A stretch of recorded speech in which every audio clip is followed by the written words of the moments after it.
The train doors opened to hell disguised as hope. Martha Hale stepped onto the platform, sweat already soaking through her collar, her trunk heavier than the shame she'd carried her whole life. She'd come west for a husband who promised words didn't lie, that her thick waist and plain face wouldn't matter. But when Thomas McKinney's eyes landed on her, really looked at her for the first time, something died in his expression. He didn't even speak, just turned his horse around and left her standing there while the whole town watched. That's when Martha learned. Cruelty out here doesn't whisper, it spits right in your face. If you want to see how Martha survives this nightmare and turns it into something nobody saw coming, stick with me until the end. And hey, drop a comment with your city so I can see how far this story travels. The platform cleared fast. Real fast. Like people couldn't stand to be near the wreckage of her arrival. Martha stood there, one hand gripping her trunk handle, the other clutching that bundle of letters she should have burned weeks ago. The paper was soft from reading and rereading, from believing every word Thomas McKinney had written about character and loyalty and how physical appearance meant nothing to a man of substance. She'd been so stupid. The sun hammered down on Coldwater, New Mexico territory, turning the dirt into powder and the air into something you had to chew before breathing. Martha's dress, her best dress, the one she'd sewn careful seams into because she wanted to look proper when she met him, stuck to her back in dark patches. She could feel eyes on her from the general store across the street, from the saloon with its doors propped open, from the group of women pretending to examine fabric outside the mercantile. They'd all seen it, seen Thomas take one look at his mail-order bride and ride off like she carried plague. "You need help with that trunk, ma'am?" Martha turned. The voice belonged to a kid, maybe 14, all elbows and sunburn. He wasn't looking at her face, which meant he was being kind or couldn't bear to. "I can manage," she said. Her voice came out steady, which felt like a small miracle. Inside, everything was screaming. "It's awful heavy for—" The kid stopped himself, his ears going red. "For a woman your size," he'd almost said. Or maybe for a woman alone. Hard to tell which insult he'd swallowed. "I said I can manage." He backed off, hands up, and disappeared into the crowd that wasn't really a crowd anymore, just stragglers pretending not to stare. Martha bent and grabbed her trunk with both hands. It weighed about 60 pounds, packed with everything she owned, clothes she'd made herself because store-bought never fit right, her mother's Bible that she hadn't opened since the funeral, a quilt that took 2 winters to finish. She dragged it off the platform, wood scraping against wood, loud enough that everyone could hear her struggle. Good. Let them hear it. She made it 10 feet before her arms started shaking. 20 feet before she had to stop and catch her breath, sweat dripping off her chin onto the dust. 30 feet before she realized she had absolutely no idea where she was going. Thomas's last letter, the one that came 3 weeks ago with the train ticket tucked inside, said he'd meet her at the station, said they'd go straight to the church, sign the papers, start their life together. Simple as that. A partnership, he'd called it. 2 practical people making a practical arrangement.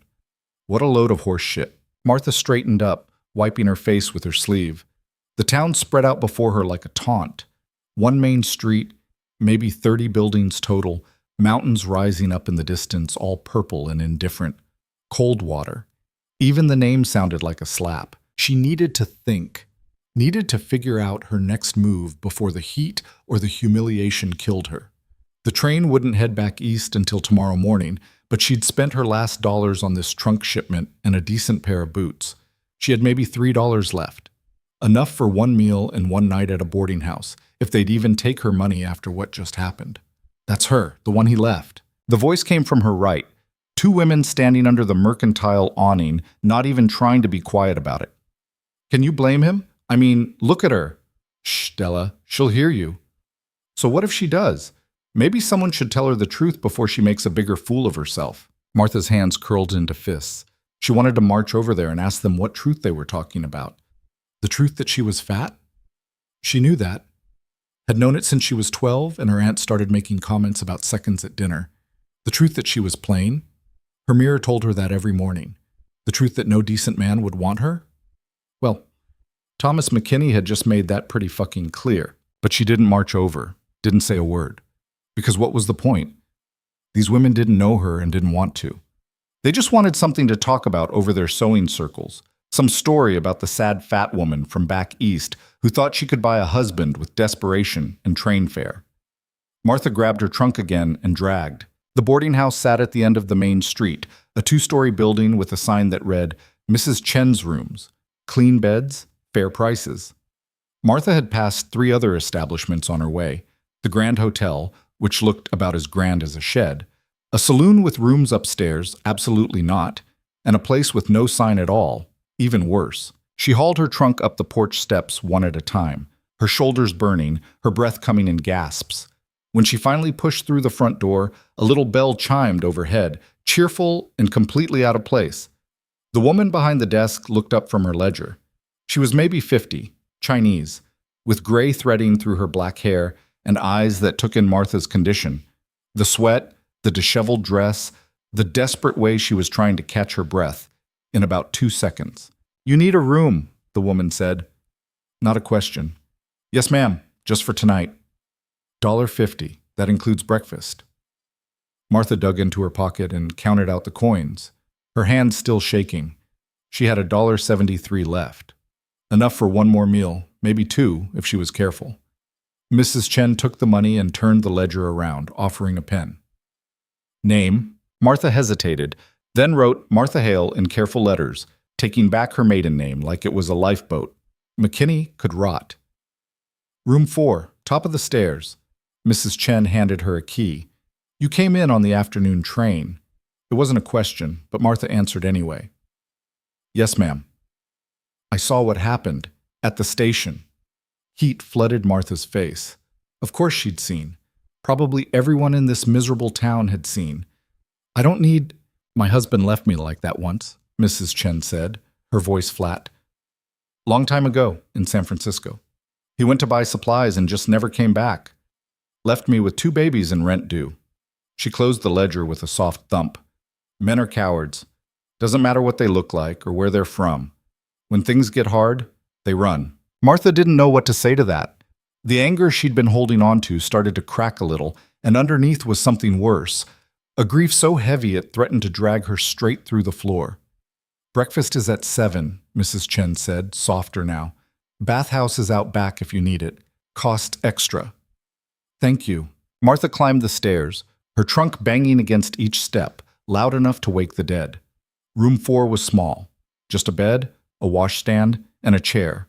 But it was clean, and the window opened to let in air that was slightly less hot than the air inside. She dropped her trunk, locked the door, and sat down on the bed. Then she let herself cry. Not the pretty kind of crying you see in pictures, with delicate tears and a hand pressed to the mouth. This was ugly crying, snot and choking sobs, and a sound coming out of her throat that barely sounded human. She cried for the months she'd spent writing letters to Thomas McKinney, believing his words about partnership and respect. She cried for every time her aunt had told her to eat less, do more, be smaller. She cried for her mother, dead 3 years now from influenza, who used to tell Martha she was strong and that strength mattered more than beauty. Her mother had been wrong about that. When the tears finally stopped, Martha felt hollowed out, empty. She washed her face in the basin, scrubbing hard enough to hurt, and looked at herself in the small mirror above the washstand. A fat, plain woman looked back, red-faced from crying, hair falling out of its pins, dress wrinkled beyond repair. 32 years old, and absolutely nowhere to go. The sun was setting, turning the room orange and gold. Martha sat in the chair by the window and watched cold water settle in for the night. Shopkeepers closing up, men heading into the saloon, women calling their children inside. A normal evening in a normal town. Like her humiliation was already forgotten, just another piece of entertainment that would fade by morning. Tomorrow she'd take the train back east. Back to what?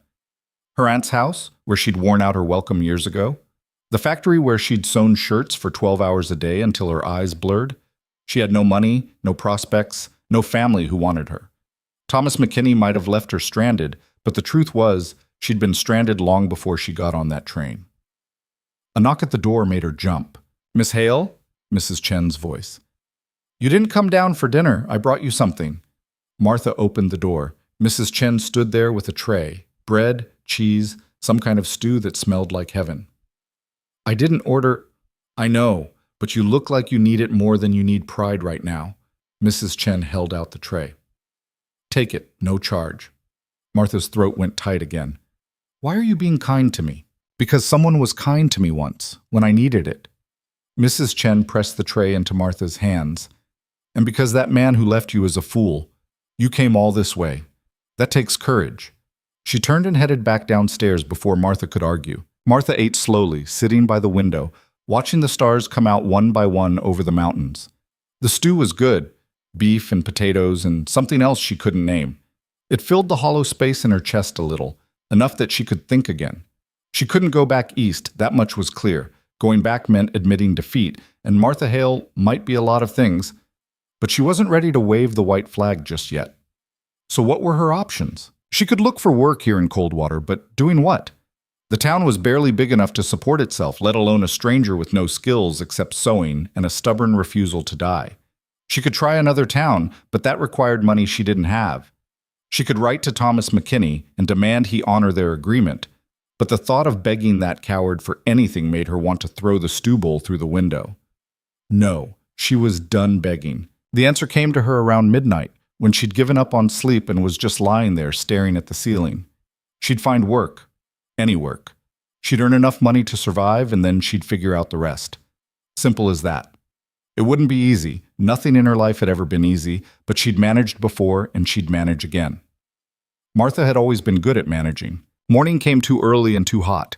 Martha washed her face, pinned her hair back with hands that were steadier than yesterday, and put on her second-best dress, brown cotton that showed every stain, but at least it fit. She packed her trunk, smoothing her hand over the quilt one last time like it might bring luck, and headed downstairs. Breakfast was cornmeal mush and coffee, so strong it could strip paint. Martha ate at a table by herself while Mrs. Chen served two other guests, a traveling salesman who talked too loud, and an older couple who looked like they'd been married long enough to hate each other in comfortable silence. You leaving on the morning train? Mrs. Chen asked, refilling Martha's coffee. No, ma'am. I'm staying. Mrs. Chen's eyebrows went up. Staying? In Coldwater? If I can find work. The salesman snorted into his mush. Good luck with that, lady. This town's barely got enough work for the people already here. Martha ignored him. Do you know anyone who's hiring? Mrs. Chen set down the coffee pot, thinking. The mercantile might need help, but Della Green runs that place, and She paused, choosing her words careful, particular about who she hires. Translation. Della Green was one of the women from yesterday, the one who'd said, look at her, like Martha was a stray dog. No chance there. The saloon's always looking for girls, the salesman offered, grinning in a way that made Martha's skin crawl. I'm not looking for that kind of work. Your loss. Mrs. Chen shot the salesman a look that could have curdled milk. There's a ranch about 5 miles east of here, Cade Ranch. The owner's been sick, from what I hear. Might need help. What kind of sick? The kind where he's probably dying. Mrs. Chen refilled the old couple's cups, her voice matter of fact. Been laid up for weeks now. His hands all left when the money ran out. Place is probably falling apart. A dying man on a failing ranch. Not exactly the opportunity Martha had hoped for, but beggars couldn't be choosers. How do I get there? Mrs. Chen gave her directions. Follow the main road east until you hit the creek, then north along the water until you see the gate. Can't miss it, she said, though Martha suspected you absolutely could miss it if you weren't paying attention. You sure about this? Mrs. Chen asked. Working for a dying stranger isn't much better than getting on that train. Maybe not, but it's something. Martha paid for her breakfast with precious coins and went back to her room to repack her trunk. She left most of her things, the quilt, the extra dresses, her mother's Bible, in Mrs. Chen's care, taking only what she could carry in a small bag. If this ranch job worked out, she'd come back for the rest. If it didn't, well, she'd figure that out too. The walk east took longer than expected. The sun climbed higher with every step, turning the air thick and hard to breathe. Martha's boots raised little puffs of dust with each step, and sweat soaked through her dress before she'd gone a mile. She passed a few other ranches, neat properties with painted fences and cattle grazing in the distance, but none of them looked like they needed help. The creek appeared around mid-morning, a thin ribbon of water cutting through the dry land. Martha followed it north, her bag getting heavier with each step. Her throat so dry she finally gave up and knelt by the water to drink. It tasted like minerals and dirt, but it was wet. She found the gate around noon, except Gate was being generous. It was more like two posts stuck in the ground with a broken rail hanging between them, and a sign that might have once said Cade Ranch, but was now just weather-beaten wood with a few letters still visible. Beyond the gate, a dirt road wound up toward a cluster of buildings maybe a quarter-mile away. Martha stood there for a long moment, staring at what was probably a huge mistake. Then she opened the gate, or what was left of it, and walked through. The ranch looked like it was in a fight with the desert and losing badly. The main house was a low adobe structure with a sagging porch and windows so dirty you couldn't see through them. A barn leaned to one side like it was thinking about giving up entirely. Broken fence rails littered the ground, and what might have once been a garden was now just dead stalks and weeds. The whole place smelled like dust and defeat. Martha walked up to the house and knocked on the door. No answer. She knocked again, harder. Still nothing. "Hello?" she called out. "Anyone here?" A sound came from inside, something between a groan and a curse. Then silence. Martha tried the door. It opened easy, swinging inward on rusted hinges. The inside was dark and smelled worse than the outside. Unwashed bodies, sickness, something rotten that made her stomach turn. She stood in the doorway, letting her eyes adjust. "Get out!" The voice came from somewhere to her left, rough as gravel. "I don't need whatever you're selling." "I'm not selling anything. Mrs. Chen in town said you might need help." "Mrs. Chen should mind her own damn business." Martha stepped inside, her eyes adjusting enough to make out shapes now. A table covered in dirty dishes, a stove that hadn't been cleaned in weeks. And in the corner, on what looked like a cot, a man. She moved closer, careful not to trip over the trash on the floor. The man on the cot was maybe 40, maybe older, hard to tell under the beard and the grime. He lay on his side, one arm tucked under his head, watching her with eyes that were fever-bright and mean. His shirt was stained with sweat and probably blood, and the blanket covering him looked like it hadn't been washed since the previous century. "You're Rowan Cade?" Martha asked. "Who wants to know?" "Martha Hale. I need work, and it looks like you need help." "I don't need anything from you." He tried to sit up and immediately fell back with a hiss of pain. Especially not pity from some woman who... He stopped himself, but Martha knew what he'd been about to say. "Some woman who looks like you." "This isn't pity," Martha said, her voice flat. "This is business. I need money and a place to stay. You need someone to keep you from dying in your own filth. Seems like a fair trade." Rowan stared at her for a long moment. Then he laughed, a harsh, bitter sound that ended in a cough. "You always this charming? You always this ungrateful?" Another laugh cough. "Fine, you want to play nursemaid to a dying man, be my guest, but I can't pay you. Got no money left." "Room and board, then." "Room and board." He gestured weakly around the disaster of his house. "All this luxury could be yours." Martha set down her bag. "Where's your well?" "Out back. Pump's broken." "Of course it is." She rolled up her sleeves. "Where do you keep your tools?" "Barn. But like I said, I can't." "I heard you the first time. No money. I don't care. I need a place to stay, and you need to not die. We clear?" Rowan's eyes narrowed. "Why are you really here?"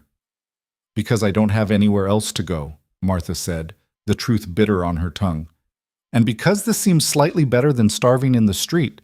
That honest enough for you?" For the first time, something other than meanness crossed his face. Something that might have been understanding, or maybe just resignation. "The tools are in the barn. Good luck finding them under all the shit." Martha found the barn more organized than the house, which wasn't saying much. The tools were scattered across a workbench, rusty and dull, but usable. She grabbed what she thought she'd need and headed for the well. The pump was broken all right. The handle had snapped clean off, probably months ago. But the well itself was good, and after 20 minutes of creative problem-solving involving a bucket and a rope, Martha had water flowing. Not elegant, but effective. She hauled 6 buckets back to the house and got to work. First priority, get Rowan Cade clean enough that he wouldn't die of infection before anything else killed him. She heated water on the stove, which took forever because the wood was damp and the chimney was clogged, and brought it over to his cot along with the least disgusting rag she could find. "I can wash myself," Rowan said. No, you can't.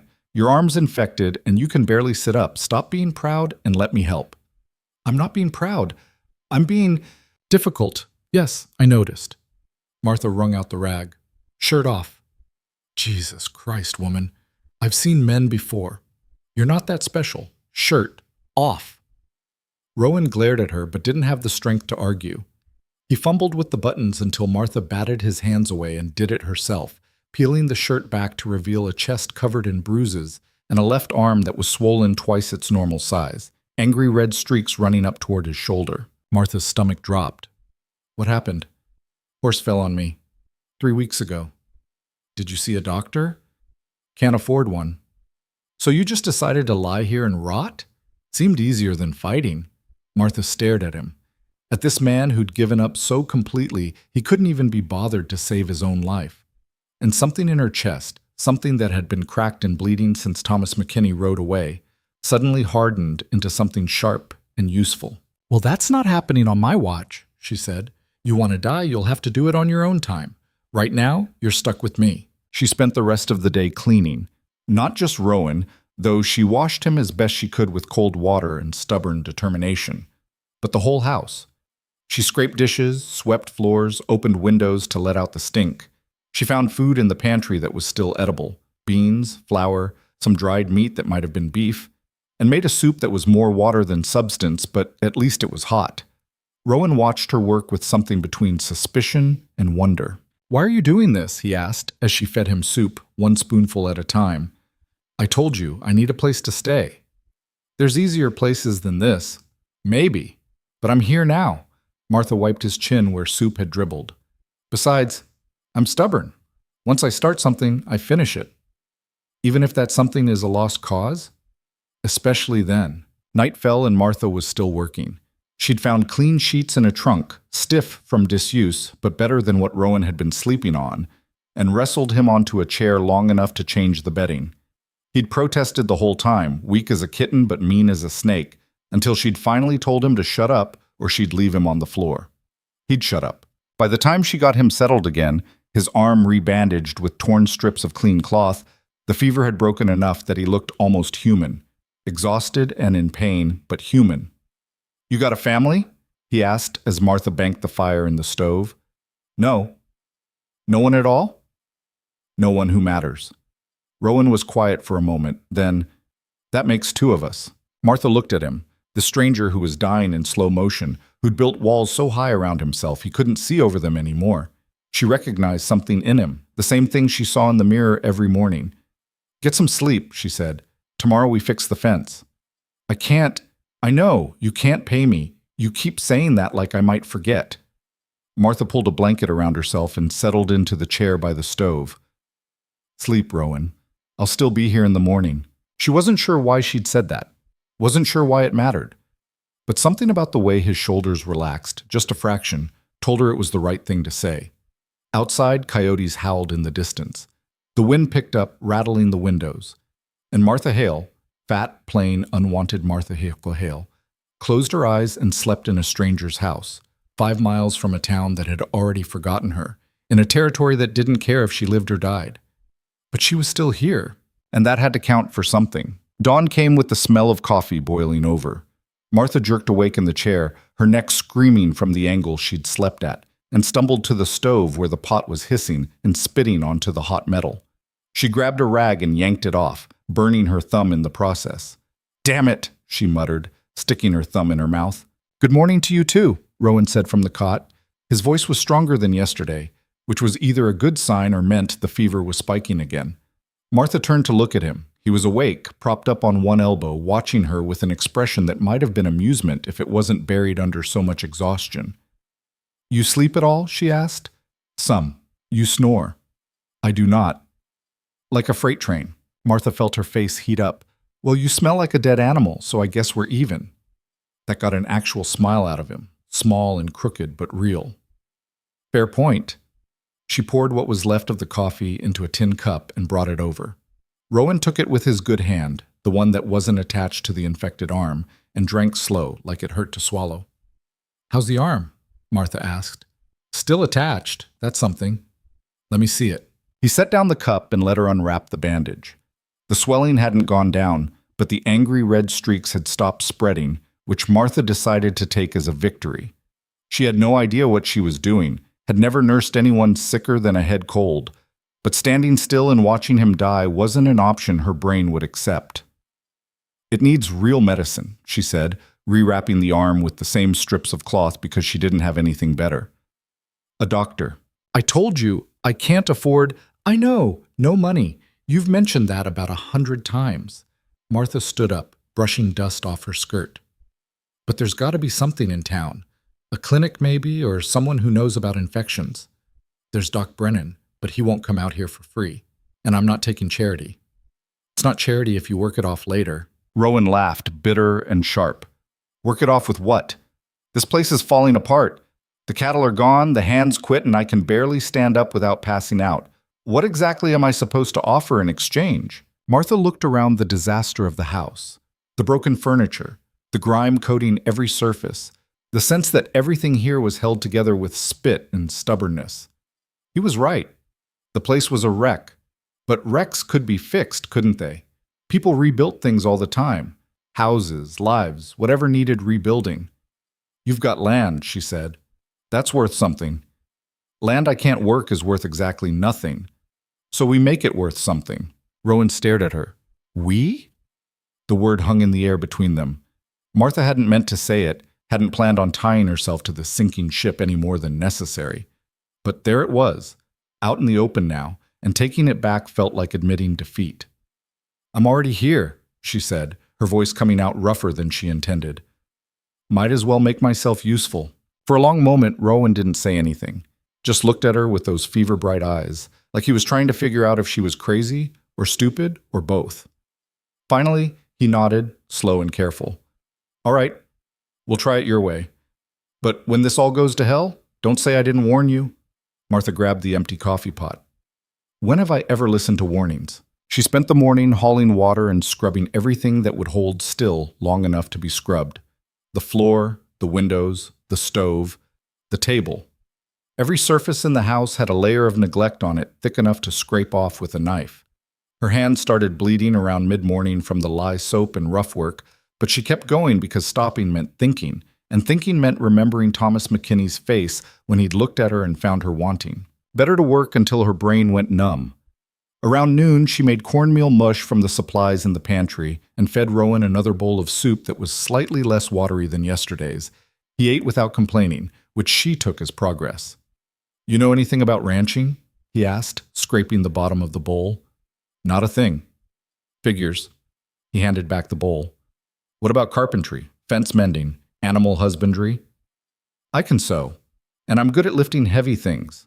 "Jesus, we're doomed." Martha set the bowl on the table with more force than necessary. "You want me to leave? Because I can pack up right now and walk back to town. Find some other dying man to bother." "No." The word came out fast, almost sharp. Rowan looked away, his jaw working like he was chewing on something bitter. "No, I don't want you to leave. This place needs more than scrubbing and good intentions." "I know that. Do you? Because fixing a ranch takes money we don't have and skills neither of us possess. And what's the alternative?" Martha interrupted. "You lie here until the infection kills you and the desert takes back what's left of this place? That's your big plan?" Rowan's mouth snapped shut. "I didn't come out here to watch you give up," Martha continued, surprised at the heat in her own voice.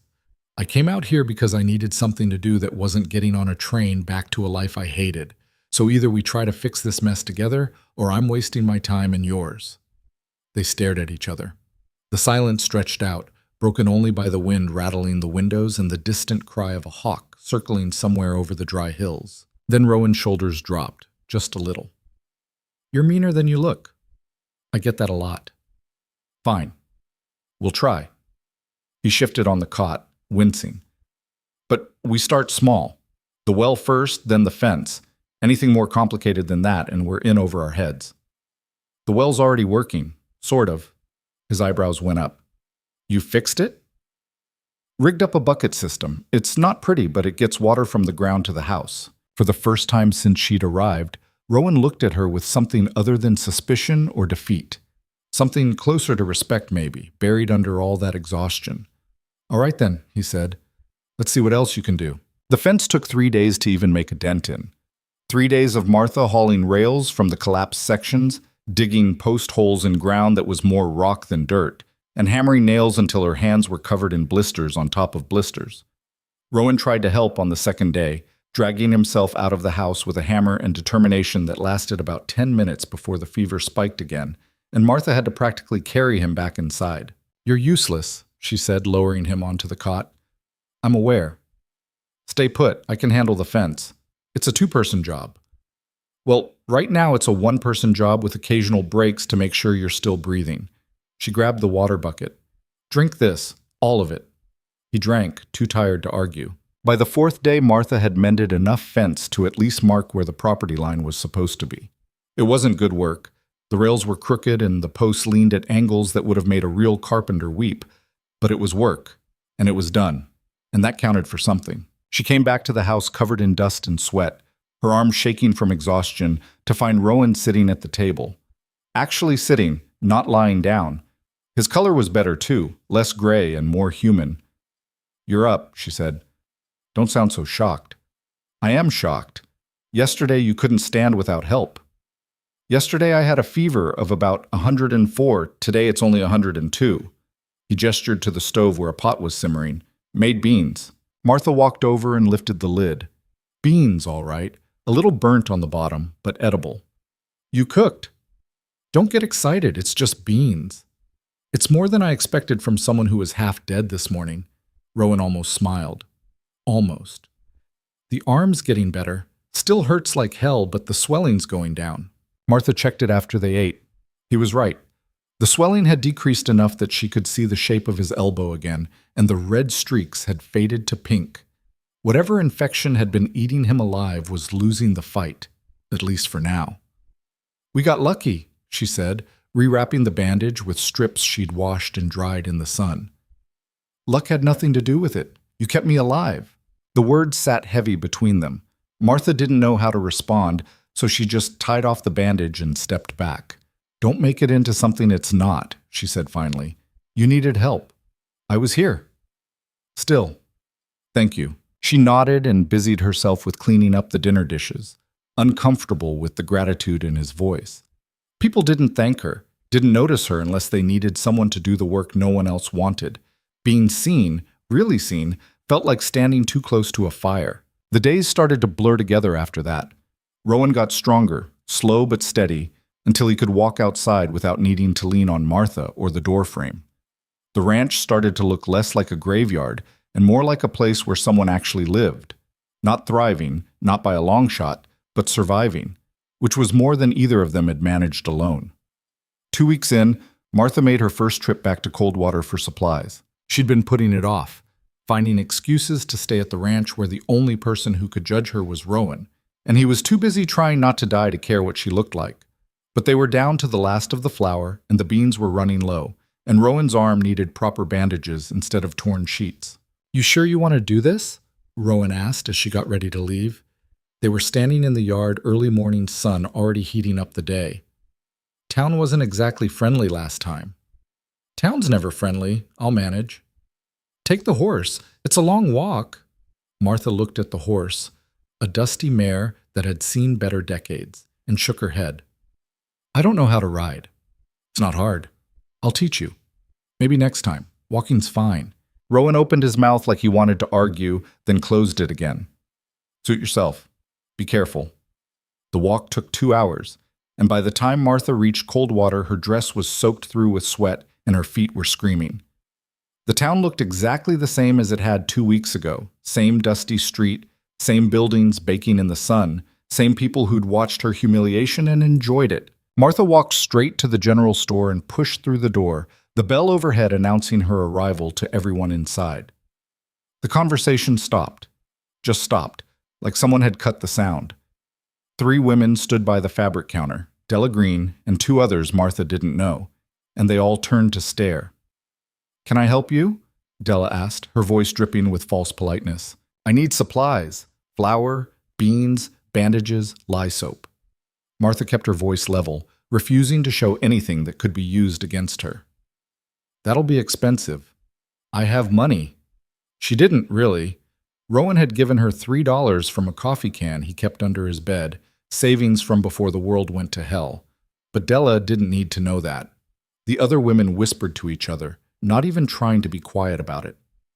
Is that her? Has to be. I heard she's been living out at the Cade place. Alone with Rowan Cade? That's not proper. Nothing about her is proper, Louise. Martha's hands curled into fists, but she kept her face blank. Let them talk. Their words couldn't hurt more than what she'd already survived. Della rang up the supplies with exaggerated slowness, making a show of counting every penny twice. When Martha handed over the money, Della held each coin up to the light, like she suspected counterfeiting.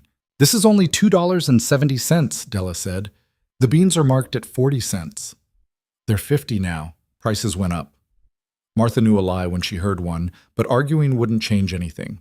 She counted out the extra dimes, her last money in the world, and watched Della's satisfied smile. Pleasure doing business with you, Della said, handing over the supplies wrapped in brown paper. Martha took them without a word and turned to leave. She made it 2 steps before one of the other women spoke up. Must be nice having a man take you in like that, even if he's dying. Martha stopped, turned slow. Excuse me? The woman, Louise apparently, had the decency to look nervous. But Della stepped forward, chin raised. She's just saying what everyone's thinking. You show up here, get rejected by Thomas McKinney because, well, she gestured vaguely at Martha's body. And then you latch onto poor Rowan Cade. Man's too sick to defend himself. Defend himself from what? From you taking advantage. Everyone knows you're out there alone with him. It's indecent. Something cold and sharp settled in Martha's chest.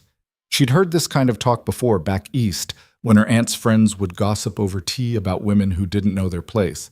But hearing it here, in this town that had already taken so much from her, was different. You think I'm taking advantage of Rowan Cade? Martha asked, her voice quiet and dangerous. Well, what else would you call it? I'd call it saving his life. Martha stepped closer, and Della actually backed up. I'd call it cleaning his house when it was full of filth, feeding him when he was too weak to stand, and fixing his property when everyone else, including all of you, left him to rot. But sure, let's call that taking advantage. The store had gone dead silent. Even the shopkeeper behind the counter was frozen, watching. He was fine before you showed up, Della said, but her voice had lost some of its confidence. He was dying before I showed up, and you all knew it. But it's easier to judge me than admit you let a man suffer because helping wasn't convenient. Martha picked up her supplies. Now, if you'll excuse me, I have work to do, unlike some people. She walked out before anyone could respond, her heart hammering so hard she thought it might crack her ribs. The walk back to the ranch felt longer than the walk to town, weighed down by supplies and rage. Martha's mind kept replaying the conversation, thinking of all the things she should have said, all the ways she could have made those women understand. But it wouldn't have mattered. People like Della Green had made up their minds the moment Martha stepped off that train, and no amount of truth would change it. By the time the ranch came into view, the sun was setting and Martha's feet were bleeding through her boots. She limped up to the house and pushed through the door, ready to collapse.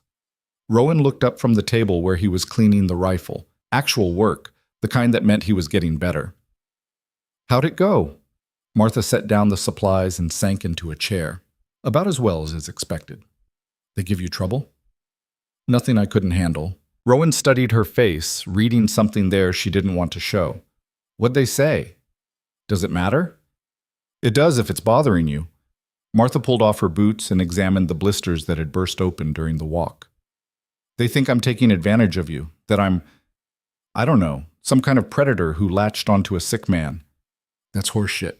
I know that, you know that. Doesn't change what they think. Rowan set down the rifle, his jaw tight. Want me to go to town, set them straight? And say what? That I'm your hired help? Your charity case? That'll really improve their opinion.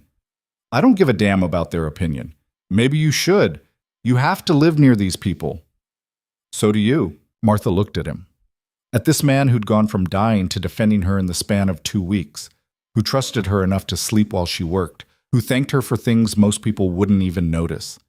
Something twisted in her chest, uncomfortable and warm at the same time. "I'm not planning on staying forever," she said quietly. "Once you're back on your feet, once the ranch is stable, I'll move on, find real work somewhere." Rowan's expression did something complicated. "Right, of course." They didn't talk about it again that night. Rowan made dinner, actual dinner, not just beans with bacon and eggs he'd somehow managed to acquire, and they ate in silence that wasn't quite comfortable but wasn't hostile either. After, Martha washed dishes while Rowan sat on the porch, watching the stars come out. She joined him after, sitting on the steps because the porch rail looked too unstable to trust. "My wife left 3 years ago," Rowan said suddenly. Martha turned to look at him, surprised. He'd never mentioned a wife. "Just packed up one morning while I was out checking fences and rode off with a salesman heading to California. Left a note saying she couldn't stand the isolation anymore, the heat, the hard work." He laughed, bitter.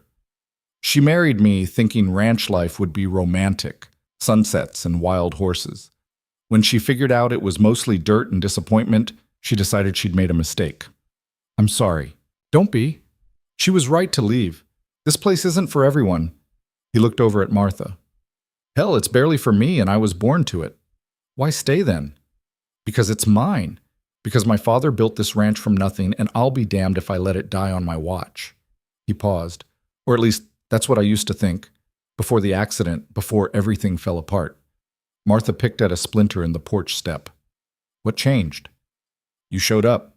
The words hung in the air, simple and impossible to misunderstand. Martha's throat went tight. "I didn't do anything special," she said. "You stayed. That's more than anyone else did." They sat there as the sky went from purple to black, as the temperature finally dropped enough to breathe without effort. Somewhere in the distance, a coyote called, and another answered. The sound was lonely and wild and somehow perfect for the moment. "The fence looks good," Rowan said eventually. "Not professional, but good." "It's terrible. Posts are crooked. Posts are in the ground. That's what matters." Martha almost smiled. "Low standards. Realistic standards." He stood up, slower than he used to, but without the shaking that had marked his first attempts at movement. "I'm going to bed. You should too. Tomorrow we tackle the barn roof before it caves in completely." "We? You think I'm letting you have all the fun?" This time Martha did smile. "Wouldn't dream of it." The barn roof turned into a 3-day nightmare involving rotten boards, angry wasps, and Rowan nearly falling through a weak spot that absolutely would have killed him if Martha hadn't grabbed his belt at the last second.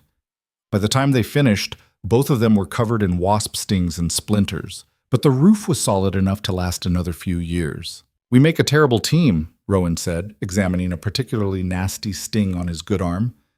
"The worst," Martha agreed. "Want to fix the chicken coop next?" "Absolutely not." They fixed the chicken coop anyway, and the fence on the south pasture, and cleared out the irrigation ditch that had been clogged for months. The work was endless and exhausting, and sometimes dangerous, but it filled the days with purpose, and purpose was something both of them needed more than rest. A month after Martha arrived, the ranch looked almost respectable. Not thriving, they didn't have cattle yet or the money to buy any, but alive. Functional.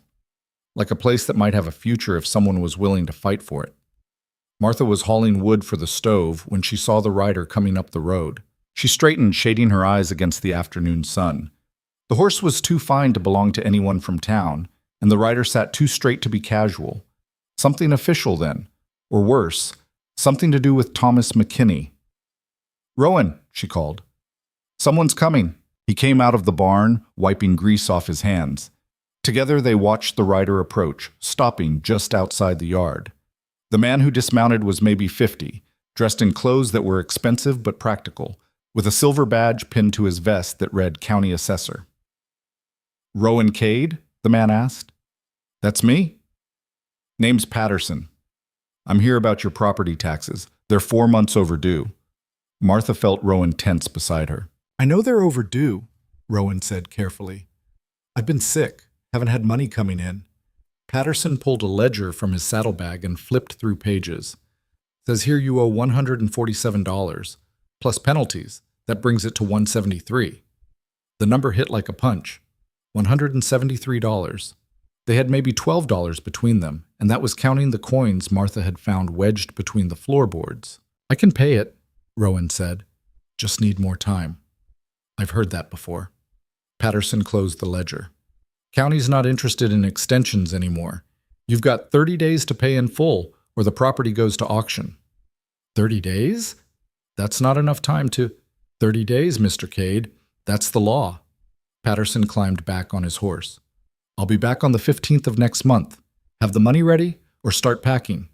He rode off, leaving dust and disaster in his wake. Rowan stood there, staring at nothing, his shoulders slumped in a way that made him look older than his years. That's it then.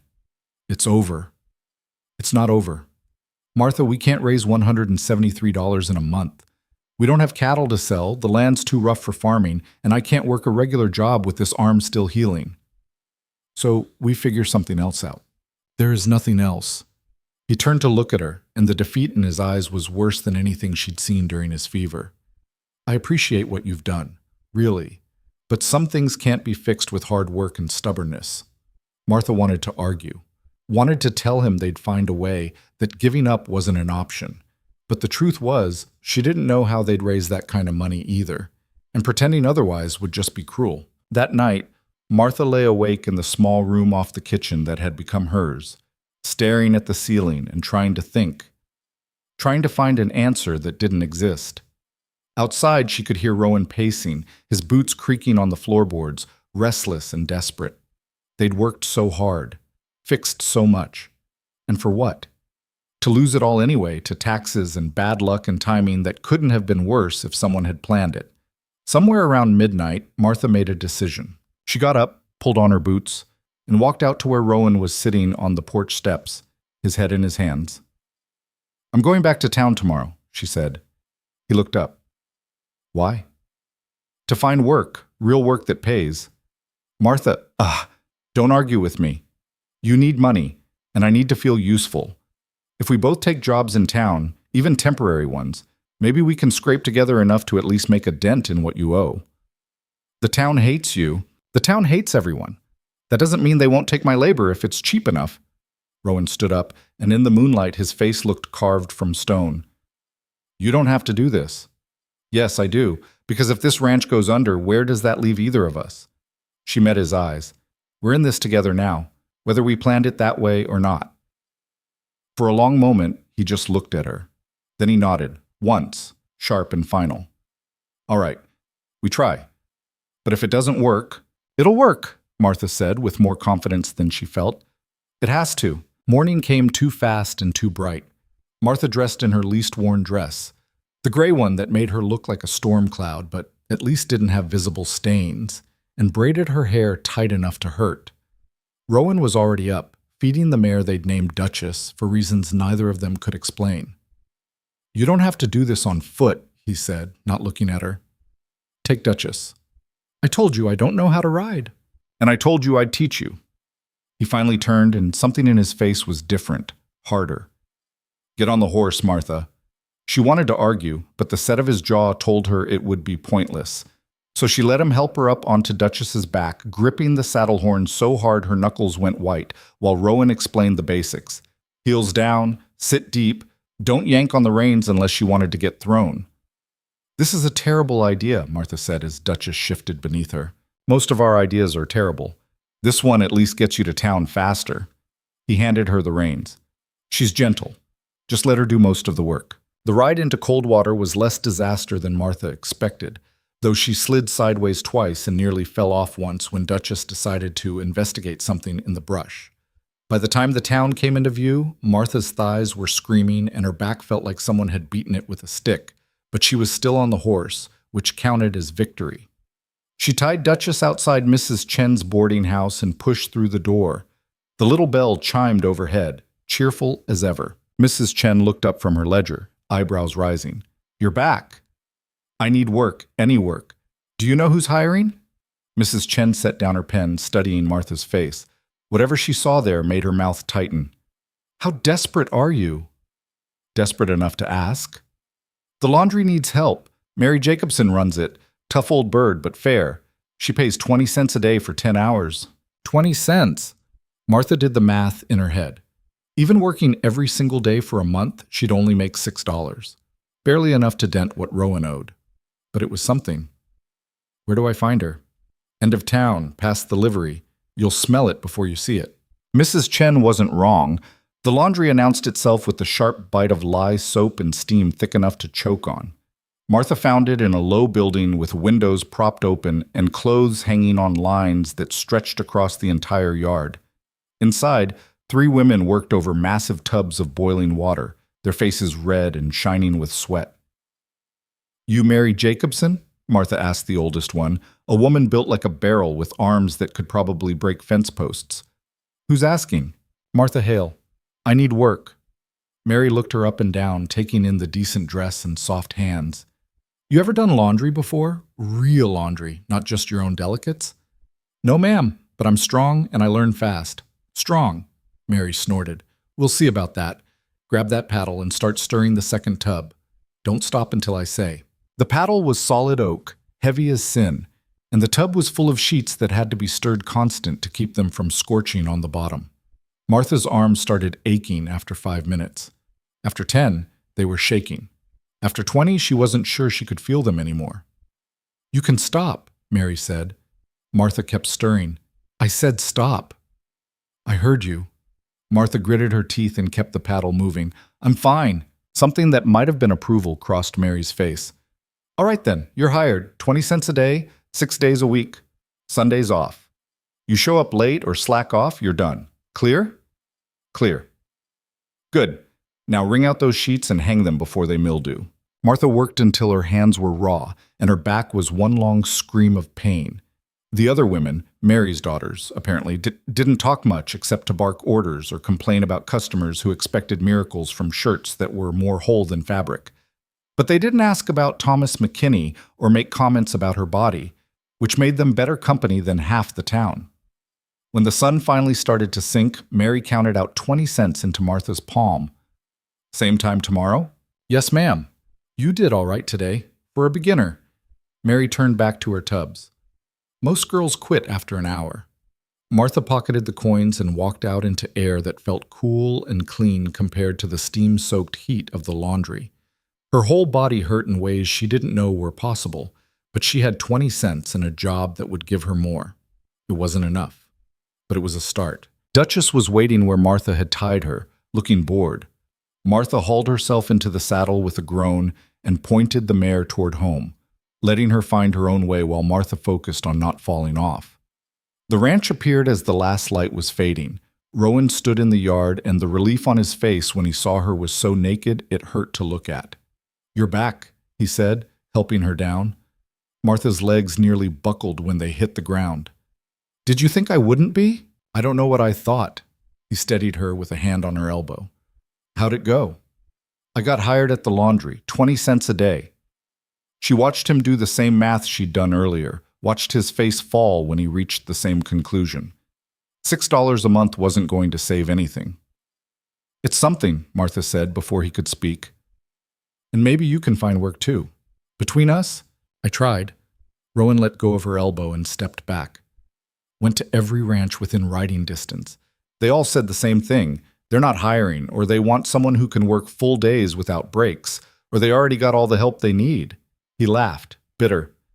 Turns out a half-healed arm and a failing ranch don't make for a strong resume. Martha wanted to tell him it would be fine, that they'd figure something out, but the lie stuck in her throat. Instead, she just nodded and followed him into the house where dinner was waiting. Beans again, because beans were cheap and filling and all they could afford. They ate in silence. After, Rowan pulled out the coffee can from under his bed and counted the money inside. $12.37. With Martha's 20 cents from today, they had $12.57, $160 short with 28 days left. We're not going to make it, Rowan said quietly. Not with that attitude. Martha, I mean it, we haven't tried everything yet. What's left to try? She didn't have an answer for that, not yet. But giving up wasn't an option her brain would accept. So she just shook her head and went to her room, closing the door on Rowan's defeated expression. The days blurred into a rhythm of pain and repetition. Up before dawn, ride to town, work at the laundry until her hands bled and her back felt like it might snap. Ride home in the dark, eat whatever Rowan had managed to scrape together, fall into bed too exhausted to dream. 20 cents a day, $6 a week. The number grew with agonizing slowness, while the deadline rushed closer like a train with no brakes. 2 weeks in, Martha's hands were so torn up from the lye soap and hot water that she couldn't make a fist without the skin cracking open. Mary noticed and tossed her a tin of salve. "Rub that in at night. Won't heal them, but it'll keep them from getting infected." "Thank you." "Don't thank me.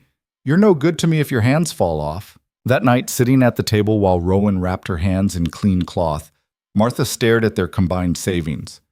$23.14.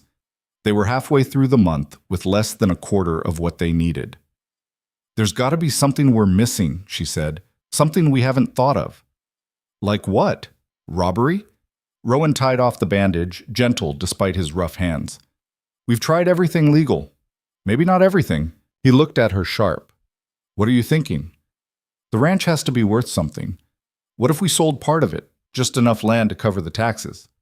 "To who?" "Nobody wants land out here. It's too rough, too dry, too far from everything." "Someone might want it." "And even if they did, sales take time. We'd need a surveyor, legal papers, someone willing to buy. We don't have time for that." Martha knew he was right, but admitting it felt like accepting defeat. "There has to be something." Rowan pulled his hands back, his jaw working. "Maybe it's time to accept that some things just don't work out. I gave it a shot. You gave it a shot. That's more than most people would have done." "So that's it? You're just giving up?" "I'm being realistic." "Realistic?" Martha stood up so fast her chair scraped against the floor. "You know what's realistic? You were dying a month ago. The ranch was falling apart. Everyone had written you off. And now you're alive and the property's functional and we've got a chance, a real chance to make this work. But sure, let's call it quits because the math doesn't add up perfectly." "The math doesn't add up at all." "Then we change the math." She was almost shouting now, her voice cracking with frustration. "We find a way to make more money, or we convince Patterson to give us more time, or we figure out something neither of us has thought of yet. But we don't just lie down and let them take everything you've worked for." Rowan stood too, and they faced each other across the small kitchen, both breathing hard. "Why do you care so much? This isn't your ranch, isn't your fight." The question hit like a slap. Why did she care? This place wasn't hers. Rowan wasn't hers. She could walk away tomorrow and probably should, save herself the pain of watching everything collapse. But the thought of leaving, of going back to a life where nothing mattered and nobody needed her, was worse than any amount of hard work or heartbreak. "Because someone has to," she said finally. "And it might as well be me." They stared at each other for a long moment. Then Rowan's shoulders dropped and he sank back into his chair, the fight draining out of him like water from a cracked bucket. "I don't know what else to do," he said quietly. Martha sat down too, her anger fading into something heavier. "Neither do I. But we've got 2 weeks left. That's enough time to try." "Try what?" "I don't know yet, but I'll think of something." The next morning, Martha rode into town with a plan forming in the back of her mind. It was desperate and probably stupid, but desperate and stupid was all she had left. Instead of going straight to the laundry, she tied Duchess outside the general store and pushed through the door. Della Green looked up from the counter, her expression curdling like spoiled milk. "What do you want?" "I want to talk to your husband about buying cattle." Della's eyebrows shot up. "Cattle? You?" "Not me. Rowan Cade. He's looking to rebuild his herd." "With what money?" "Everyone knows Cade's broke." Martha kept her voice level, refusing to rise to the bait. "He'll have money soon, but he needs to know prices now so he can plan." "Frank's not here, out on a cattle drive." "When will he be back?" "Week, maybe 2. Della smiled, sharp and mean. "But I can tell you right now, we don't extend credit to desperate ranchers. Cash only." Martha bit down on the response she wanted to give and nodded. "Fine. I'll come back when he's here." She turned to leave, but Della's voice stopped her. "You're wasting your time, you know. Everyone can see it. That ranch is done, and Cade's done with it. Best thing you could do is cut your losses before you go down with him." Martha turned back slow. "You know what I think, Mrs. Green?" "I didn't ask. I think you're scared. I think you look at me and see someone who didn't quit when you expected her to, and that makes you nervous. Because if I can survive what you put me through, what does that say about all your other victims?" Della's face went red. "How dare you? Have a nice day, Mrs. Green." Martha walked out before Della could respond, her heart hammering but her head high. It probably wasn't smart to make an enemy of the woman who ran the general store, but some things needed saying. The laundry was already running full steam when Martha arrived. Mary looked up from the tub she was stirring, her expression flat. "You're late." "I know, I'm sorry." "Sorry doesn't clean sheets." But Mary jerked her head toward the second tub. "Get to work." Martha worked twice as hard to make up for being late, ignoring the way her bandaged hands screamed in protest. Around noon, one of Mary's daughters, the younger one, maybe 16, brought around lunch, bread and cheese, simple but filling. "You're tougher than you look," the girl said, handing Martha her portion. "I get that a lot." "Ma says you're working to save some ranch. That true?" "Trying to." The girl sat down on an overturned bucket, studying Martha with open curiosity. "Why? I mean, if it's failing anyway, why not just let it go?" It was a fair question. Martha took a bite of bread, thinking, because letting go is easy, and I'm tired of doing easy things that don't matter. That's stupid. Probably, Martha smiled despite herself, but it's my stupid choice to make. The girl grinned and went back to work, leaving Martha with her thoughts and her aching hands. That evening, riding back to the ranch, Martha made a decision. She was done waiting for solutions to appear. If they needed money, she'd find it. If they needed time, she'd buy it. And if she had to swallow every ounce of pride she had left to make it happen, then that's what she'd do. Rowan was in the barn when she got back, fixing a broken stall door with wood that had been salvaged from the collapsed chicken coop. He looked up when she walked in, reading something in her expression. "What happened?" "I'm going to talk to Patterson. See if he'll extend the deadline." "He already said no." "He said no to you." "Maybe he'll say yes to me." Rowan set down his hammer. "Martha, county assessors don't care about sob stories. He's got rules to follow." "Then I'll find out what his rules are and figure out how to work around them." She crossed her arms. "Unless you've got a better idea." He didn't. They both knew it. "When?" he asked. "Tomorrow. I'll go after work. Want me to come with you?" Martha shook her head. "No, this is something I need to do myself." The next day dragged like it was moving through mud. Every minute at the laundry felt like an hour, every hour like a day. When Mary finally dismissed them, Martha didn't even bother going back to the ranch first. She rode straight to the county office, a squat building on the edge of town that looked as welcoming as a coffin. Patterson was behind his desk, working through a stack of papers. He looked up when Martha walked in, recognition and annoyance crossing his face in equal measure. "Miss Hale, what can I do for you?" "I want to talk about Rowan Cade's property taxes." "There's nothing to talk about. He's got 2 weeks to pay or the property gets auctioned." "What if he needed more time, another month, maybe 2? Patterson leaned back in his chair, studying her. "Extensions require approval from the county board, and they only approve extensions in cases of extreme hardship, death, serious illness, acts of nature." "Rowan almost died. That's serious illness. Almost doesn't count. He's walking around now, isn't he?" Martha's hands curled into fists. "What if he could make a partial payment? Show good faith." "How much are we talking?" She did quick math in her head. They had $23 now. If she worked the next 2 weeks without spending a penny, they'd have maybe 30. $30? Patterson snorted. $30 on a $173 debt? That's not good faith, that's insulting. "It's all we have." "Then you don't have enough." He picked up his pen, dismissing her. "The deadline stands. 2 weeks, Miss Hale. After that, it's out of my hands." Martha stood there, anger and desperation warring in her chest. She wanted to scream at him, to make him understand that he was destroying someone's life over paperwork and deadlines. But Patterson's face was closed off, unreachable. He'd heard it all before. "Fine," she said. "But when Rowan loses that ranch, I want you to remember this conversation. Remember that you had a choice." "We all have choices, Miss Hale. Some of us just make different ones." Martha walked out before she said something that would get her arrested.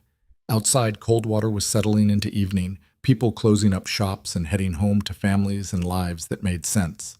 She stood there on the street, watching it all, feeling like she was on the outside of something she'd never be part of. Duchess was waiting, patient as always. Martha climbed into the saddle and rode out of town, her mind spinning with half-formed plans and desperate ideas that all led nowhere. The ranch was dark when she got back. Martha put Duchess in the barn and walked to the house, exhausted in a way that had nothing to do with physical work. Inside, Rowan had left dinner on the stove. Stew that was more water than meat, but hot. She ate standing up, too tired to sit. "How'd it go?" Martha turned. Rowan stood in the doorway to his room, his expression already resigned like he knew the answer. "He said no. Said we need the full amount or nothing." Rowan nodded slowly. "So that's it then?" "That's not it.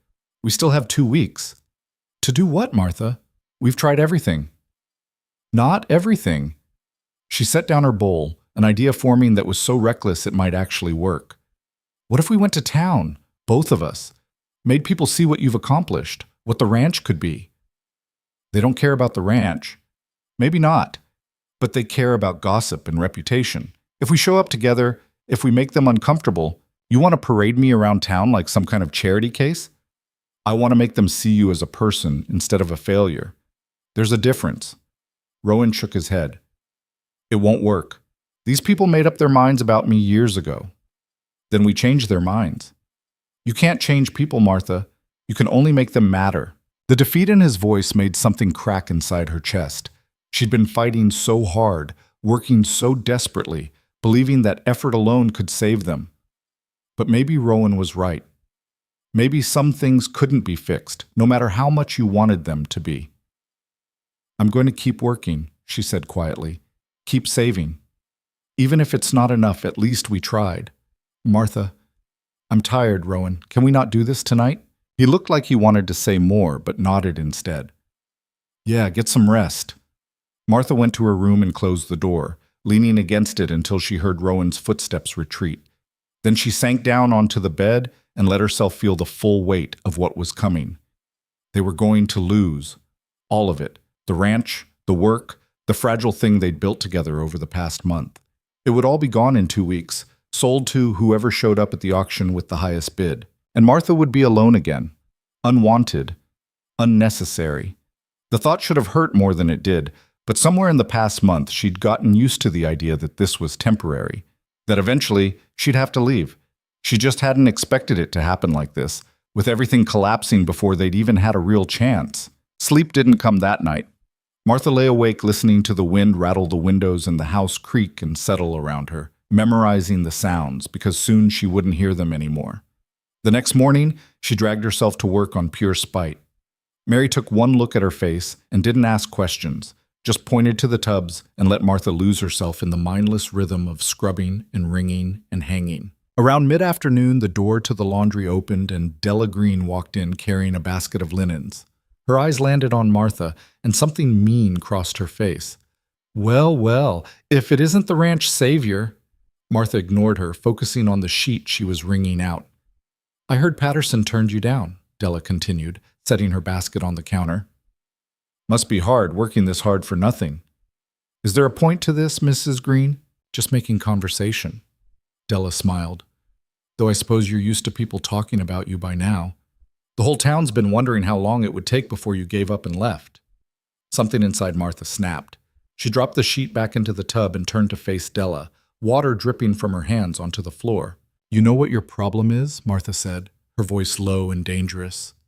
"You think cruelty makes you strong, that tearing other people down builds you up, but it doesn't. It just makes you small and mean and forgettable."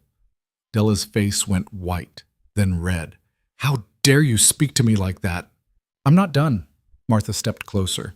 "You've been trying to break me since the day I got here. Whispered about me, judged me, treated me like I was less than human because I don't look the way you think I should. But I'm still here, still working, still fighting, and that drives you crazy, doesn't it? You're delusional if you think—" "I think you're scared," Martha interrupted. "Scared that if someone like me can survive what you dish out, then maybe you're not as powerful as you pretend to be. Maybe you're just another bully with nothing better to do." The laundry had gone completely silent. Mary and her daughters had stopped working, watching the confrontation with wide eyes. Della grabbed her basket and headed for the door, her spine rigid with fury, but she stopped at the threshold and turned back. "You want to know what everyone's really saying about you and Rowan Cade?" Her voice was sharp enough to cut. "They're saying you're pathetic, that you latched onto a dying man because no one else would have you, that you're so desperate for scraps of affection you'll take anything, even from someone who's using you for free labor." The words landed like punches, each one finding a bruise Martha had been trying to ignore. "They're saying," Della continued, her smile vicious now, "that when that ranch gets sold, Rowan Cade will finally be free of you. And good riddance." She walked out, leaving Martha standing there with water dripping from her hands and her heart cracked open for everyone to see. Mary cleared her throat. "Back to work, girls." The rhythm of the laundry resumed, but Martha couldn't move, couldn't breathe, because underneath Della's cruelty was a question she'd been avoiding for weeks. What happened after the ranch was gone? Would Rowan want her to stay? Or was Della right? Was she just convenient labor that he'd be relieved to lose? "Don't listen to her," Mary said quietly, appearing at Martha's elbow. "Della Green's been bitter since her own husband lost their first ranch to debt. She sees you fighting for Cade's place, and it reminds her of her own failure. That doesn't make her wrong. Doesn't make her right either." Mary handed Martha the sheet she'd dropped.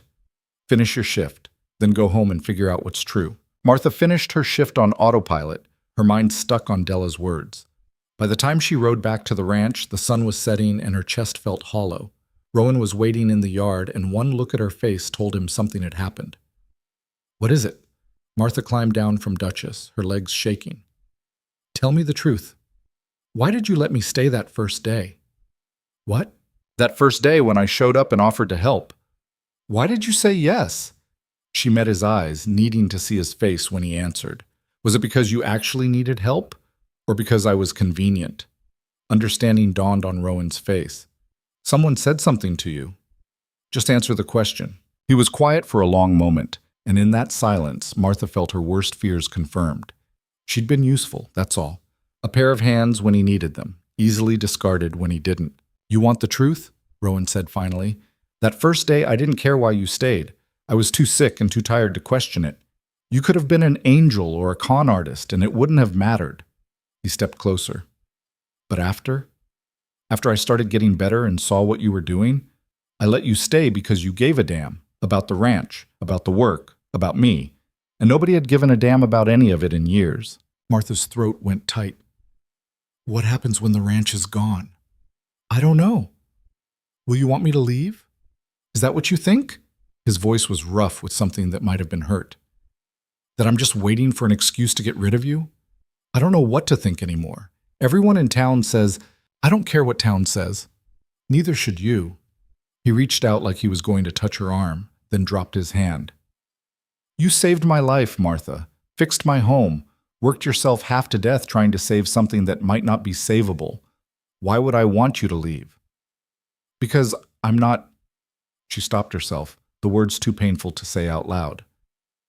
"Not what?" "Not the kind of person people keep around." Rowan stared at her, something fierce burning in his eyes. "That's the stupidest thing I've ever heard. It's true. My whole life, people have— I don't care about your whole life. I care about now, and right now, you're the only person who stood by me when everything else fell apart." His jaw worked. "So if you want to leave, leave. But don't do it because you think I want you gone, because I don't." The words settled between them, heavy with meaning neither of them was ready to name. Martha felt something shift in her chest, some locked door creaking open despite her best efforts to keep it sealed. "Okay," she said quietly. "Okay? Okay, I'll stay. For now." Relief flooded Rowan's face. "Good. Because I don't think I could do this alone anymore." "You won't have to." They stood there in the fading light, two broken people who'd somehow found something worth fighting for in each other. It wasn't love. Not yet. Maybe not ever. But it was partnership. And right now, that mattered more. Martha fed Duchess and followed Rowan inside where dinner was waiting. They ate together, making plans for the next 2 weeks that both of them knew were probably futile. But making plans felt better than giving up. So they kept talking, kept hoping, kept pretending that wanting something badly enough could make it real. And for that night, at least, it was enough. The last 2 weeks moved like a landslide, slow at first, then all at once, impossible to stop.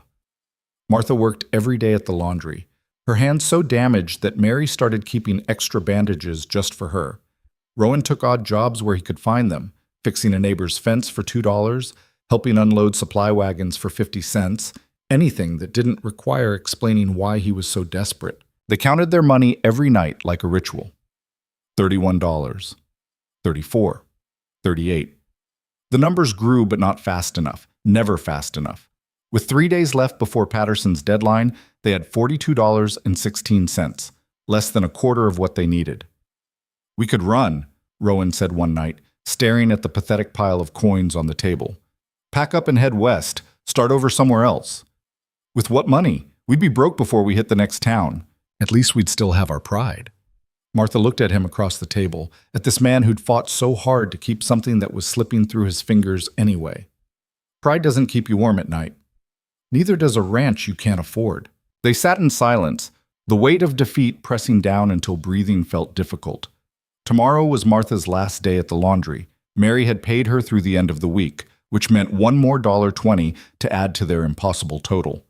After that, there was nothing left to do but wait for Patterson to show up and make it official. Martha went to bed that night with her mind churning, searching for answers that didn't exist. She must have fallen asleep eventually because she woke to hammering on the front door and Rowan's voice cutting through the dark. "What the hell?" Martha pulled on her dress and stumbled out of her room. Through the window, she could see torches, 3, maybe 4 of them, and shapes moving in the yard. Rowan was already at the door, his hand on the rifle he kept by the frame. "Don't open it," Martha said. "It's my property. I'll open my own door." He yanked it wide and the torchlight spilled in, illuminating half a dozen men on horseback. At the front was Thomas McKinney, looking uncomfortable but determined, flanked by 2 ranch hands Martha didn't recognize. "Cade," Thomas said, his voice carrying that false authority men use when they're trying to convince themselves they're doing the right thing. "We need to talk. It's the middle of the night." "This couldn't wait." Thomas dismounted and the others followed. "Word around town is you've been harboring this woman." He gestured at Martha like she was evidence of a crime. "Living together, unmarried. It's indecent." Rowan's hand tightened on the rifle. "What Martha and I do is none of your concern." "It's everyone's concern when it involves moral decay. We've got standards in this territory." "Standards?" Rowan laughed, sharp and bitter. "That's rich coming from you, McKinney. You brought her out here on a promise, then left her stranded because she didn't meet your expectations. And now you want to lecture me about morality?" Thomas's face darkened. "That's different. I had every right to To what? Humiliate her in front of the whole town? Make her feel worthless because she didn't look the way you wanted?" Rowan stepped forward, the rifle still in his hand but pointed at the ground. "You're a coward, McKinney. Always have been." "I'm trying to do what's right." "No, you're trying to make yourself feel better about being a piece of shit." Rowan's voice was deadly calm now. "And you thought coming out here with your boys would accomplish what, exactly? Scare us into compliance? We're giving you a chance to do the decent thing. Send her away. Find her proper lodging in town where she'll be supervised." Martha felt her blood turn to ice. Supervised, like she was a child or a criminal instead of a grown woman making her own choices. "She's not going anywhere," Rowan said. "Then you're both going to regret it." Thomas remounted his horse. "We'll be talking to the county about this. Make sure they know what kind of situation they're dealing with." "You do that. In the meantime, get off my land before I forget I'm supposed to be civilized." The men rode off, their torches disappearing into the darkness. Rowan stood in the doorway until the sound of hoofbeats faded, then closed the door and set the rifle back in its place. "That was stupid," Martha said. "Probably. They could cause real trouble. Let them try." He turned to look at her, and in the dim light from the dying fire, his face was all sharp angles and determination. "I meant what I said. You're not going anywhere unless you want to. What I want doesn't seem to matter much to anyone. It matters to me." The words hung between them, heavy with meaning. Martha felt something in her chest crack wider, that locked door she'd been guarding swinging open despite her best efforts. "We should try to sleep," she said, because acknowledging what was happening between them felt too dangerous right now. "Tomorrow's going to be hard enough without adding exhaustion."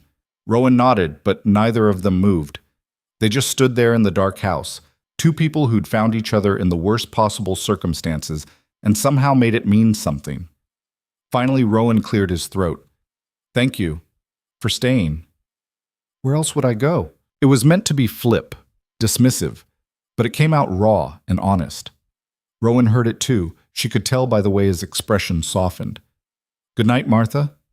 Good night. Her last day at the laundry felt surreal, like she was moving through water. Mary didn't mention that it was Martha's final shift, but she worked alongside her more than usual, their hands moving in sync over the washtubs. Around noon, Mary's younger daughter brought Martha a package wrapped in brown paper. Ma wanted you to have this. Inside was the tin of salve Mary had given her weeks ago, now refilled, and a pair of work gloves that looked brand new. I can't accept these, Martha said, finding Mary at the drying lines. You can, and you will. Those hands of yours need proper care, and you're too stubborn to give it to them. Mary didn't look at her, just kept hanging sheets. You're a good worker, Martha Hale. Best I've had in years. If things were different... She didn't finish the sentence.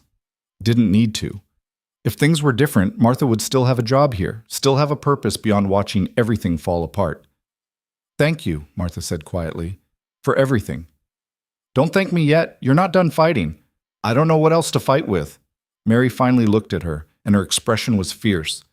You fight with whatever you've got left. Even if it's just your voice and your anger, sometimes that's enough. Martha carried those words with her as she rode back to the ranch for the last time as an employed person. $43.36. That's what they had to show for a month of backbreaking work. It wasn't enough. Wasn't even close. Rowan was in the yard when she arrived, and one look at his face told her something else had gone wrong.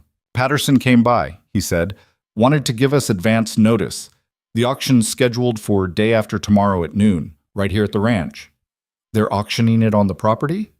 Standard procedure, apparently. Gives buyers a chance to see what they're getting. Martha slid off Duchess, her legs numb. So we've got 1 day left. 1 day. They stood there in the afternoon heat, looking at the ranch they'd worked so hard to save. The fence Martha had mended, crooked but standing. The barn with its new roof. The house that was clean and functional instead of a tomb. All of it about to belong to someone else. I'm going into town, Martha said suddenly. Why? Because Mary's right. I'm not done fighting. Martha, there's nothing left to... There's always something left. She grabbed Duchess's reins. I'm going to talk to every person in that town who'll listen. Make them see what they're doing. They don't care. Then I'll make them care. Rowan caught her arm before she could mount. This won't work. You'll just make yourself a target. I'm already a target. She pulled free. At least this way I'll go down swinging. The ride into Coldwater felt like riding toward a firing squad. Martha's hands shook on the reins, and her heart hammered hard enough to hurt. But underneath the fear was something else, a white-hot anger that had been building since the day Thomas McKinney rode away, since every whispered insult and pitying look, since the moment she realized the world expected her to just accept whatever scraps it threw her way. Well, she was done accepting. She tied Duchess outside the general store and walked in with her head high. Della Green was behind the counter, and her expression soured the moment she saw Martha. We're closed. No, you're not. It's 3 in the afternoon. We're closed to you. Martha walked up to the counter anyway. Fine. Then I'll just say what I came to say right here where everyone can hear. A few customers had stopped shopping to watch. Good. Let them watch. Rowan Cade's ranch is being auctioned tomorrow, Martha said, her voice carrying through the store. And I know most of you don't care. Why would you? He's just another failed rancher, another cautionary tale about what happens when luck runs out. We didn't come here for a speech, Della said. Too bad. You're getting one anyway. Martha turned to face the small crowd that had gathered. That man was dying when I found him. Infection, fever, completely alone because everyone who could have helped decided it wasn't worth the effort. And you know what? I almost left too. Almost walked right back to town and got on that train east because helping him seemed impossible. But you didn't leave, one of the women said. You stayed for the wrong reasons. Did I? Tell me what the right reasons would have been. Tell me how I should have looked at a dying man and thought, this isn't my problem. Martha's voice was shaking now, but she pushed through it. I stayed because someone had to. Because walking away would have made me just like all of you. People who watch suffering and do nothing because it's easier. That's not fair, someone muttered. Isn't it? When's the last time any of you checked on Rowan, brought him food when he was sick, offered help when his hands quit? Silence. That's what I thought. You all decided he was too far gone to save, so you wrote him off. Well, I didn't write him off. And in 1 month, we brought that ranch back from the edge. And now you're losing it anyway, Della said, her voice sharp. So what was the point? The point is that we tried. The point is that Rowan Cade is still alive, still fighting, because someone gave enough of a damn to stay. Martha's hands were fists now, shaking with the force of everything she was holding back. You all look at me and see someone you can dismiss. Someone whose body doesn't match your standards, so her words don't matter either. But I see you, and you know what I see? Cowards. Every single one of you. How dare you? Della started. I dare because I've got nothing left to lose. You already took everything else. My dignity, my reputation, my chance at a normal life. All I've got left is the truth, and the truth is that you should be ashamed. She looked around at the faces staring back at her, some angry, some uncomfortable, some carefully blank. Tomorrow, when that ranch gets sold, I want you all to remember this moment. Remember that you had a chance to help and chose not to.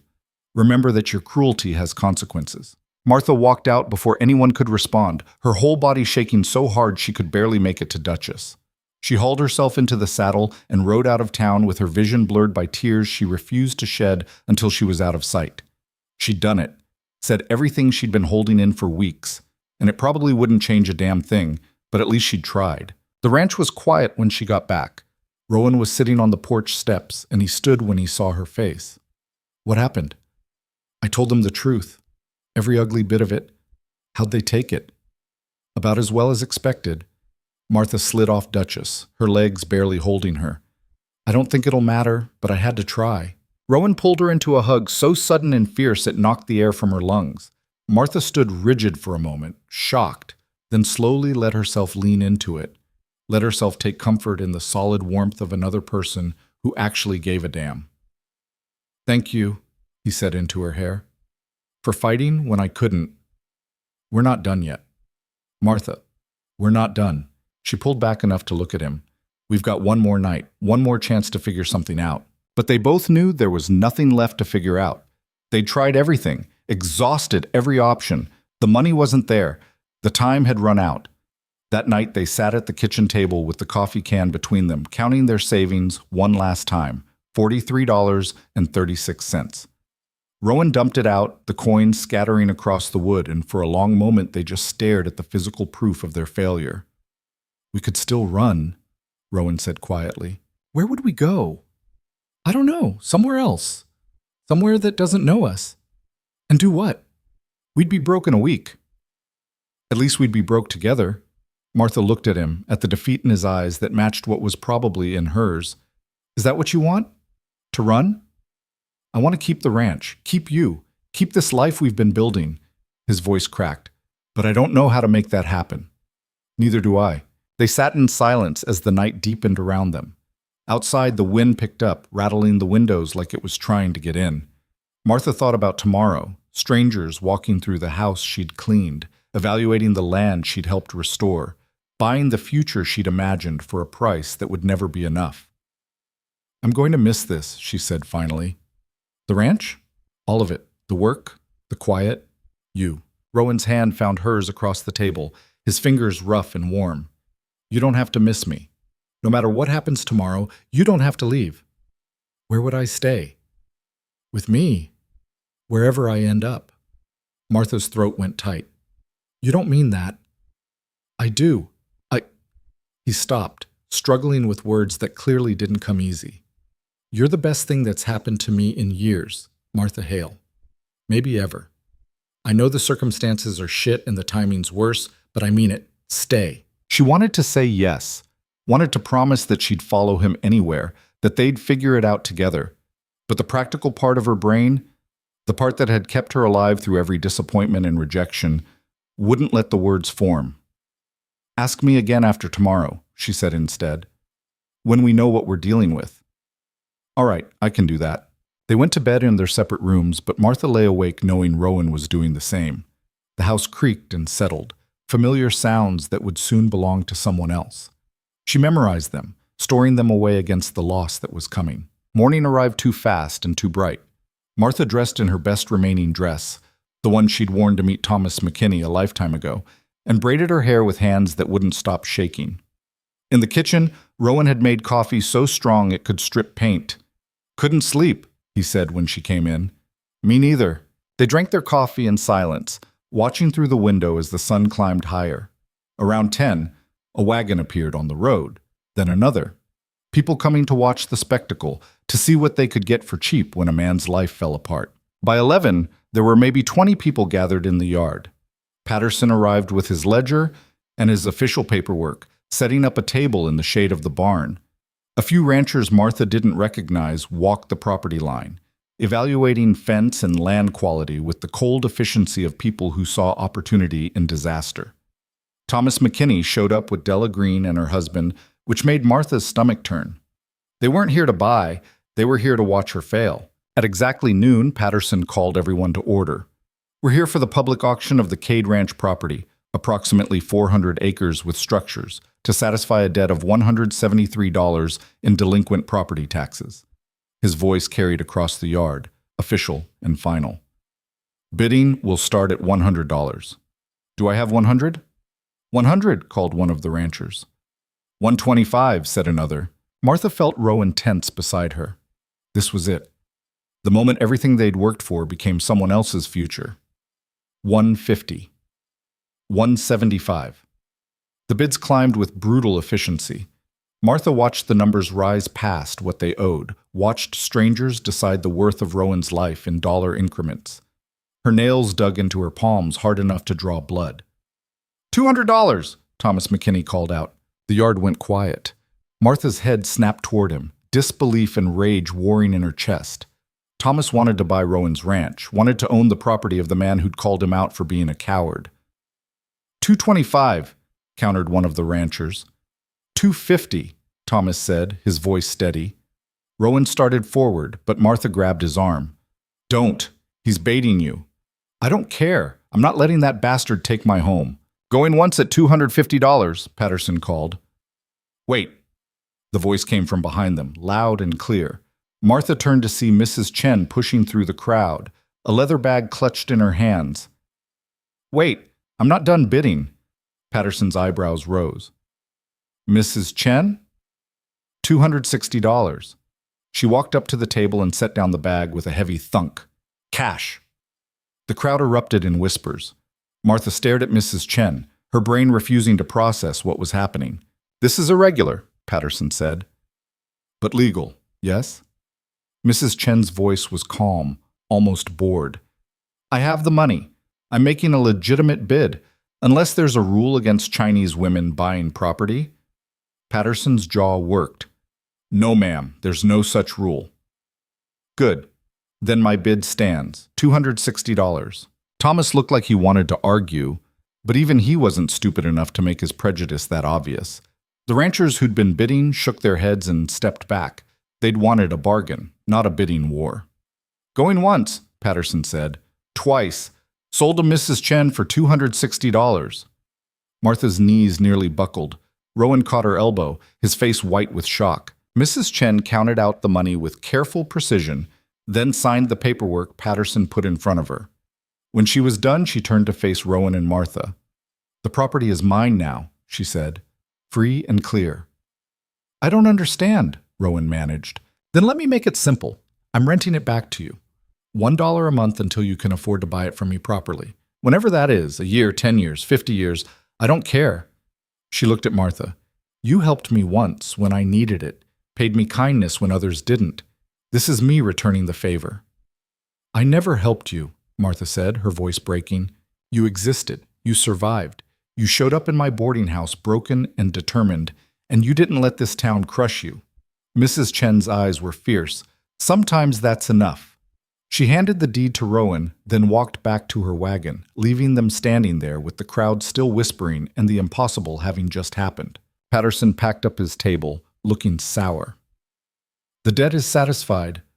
Property belongs to Mrs. Chen, contingent on the rental agreement. He tipped his hat, perfunctory. Good day. The crowd dispersed slowly, people drifting away now that the show was over.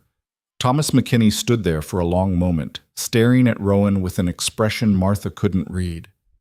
Then he too turned and left, Della trailing behind him. When everyone was gone, Rowan and Martha stood in the yard holding the deed, neither of them quite believing it was real. "We get to stay," Martha said. "We get to stay." Rowan started laughing, the sound half hysterical, and Martha joined in because the alternative was crying. They laughed until their sides hurt, until the tension of the past month finally cracked open and let something else in. Relief. Hope. The possibility of a future that didn't involve losing everything. That evening, they rode into town together to thank Mrs. Chen. They found her at the boarding house, going over her books like it was any other day. "You didn't have to do this," Rowan said. "We can't possibly." "You can and you will, by working hard and making that ranch something worth owning." Mrs. Chen looked up from her ledger. "I didn't do this out of charity. I did it because I believe you'll succeed. Don't make me regret it." "We won't," Martha promised. "Good. Now get out of here. I've got work to do." They walked out into the evening air, cold water settling into its familiar rhythms around them. A few people stared as they passed, whispers following in their wake. But Martha didn't care anymore. Let them talk. Let them judge. She'd survived worse than their opinions. "You hungry?" Rowan asked. "Starving." They ate at the small restaurant near the livery, soup and bread that tasted better than anything Martha could remember. Across the table, Rowan kept looking at her like he was afraid she might disappear if he blinked. "What?" she finally asked. "Nothing. Just, we made it." "We did." "Because of you. You know that, right? None of this would have happened if you hadn't shown up." Martha shook her head. "I just worked hard. You would have done the same." "No, I wouldn't have. I was ready to give up." He reached across the table, taking her hand. "You saved more than my ranch, Martha. You saved me." The words settled between them, heavy and true. Martha squeezed his hand, unable to find the right response, so she just held on. They rode back to the ranch as the stars came out, Duchess plodding along content and slow. The property looked different now.